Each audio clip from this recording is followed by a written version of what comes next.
এখানে মূলত যেটা হয়েছে সেটা হলো কয়েকজনই মিলা নেশা জাতীয় খাবার খাচ্ছিল, ওদেরকে ধইরা একটু মারধর করতেছে আর কি। এখন রাত বাজে 12টা। এদের চিল্লাচিল্লিতে আমি অবশ্য উঠে আসছি। আমি 3 তলার বারান্দা থেকে ভিডিওটা করতেছি। এর আগেও মারামারি হয়েছে, আমি ক্যামেরা নিয়ে আসতে আসতে দেরি হয়েছে। আমি এমনি দাঁড়িয়ে দাঁড়িয়ে কিছুক্ষণ দেখছি।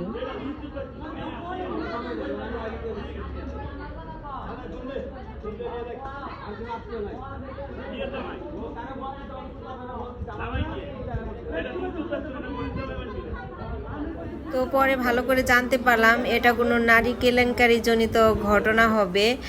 4 জনই নেশাগ্রস্ত ছিল এবং নেশা করতেছিল, এই অবস্থায়ও ধরছে।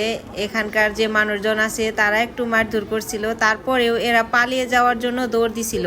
সেজন্য ওদেরকে আবার এভাবে নিয়ে এসে ঘরে আটকে রাখা হলো এবং তাদের পরিবারের কাছে ফোন টোন দেওয়া হয়েছে। পরিবারের মানুষ আসলে তারপরে হয়তো বা এদেরকে বলে টলে ছেড়ে দেওয়া হবে। তো এরপর কি হয়েছে আমি জানি না।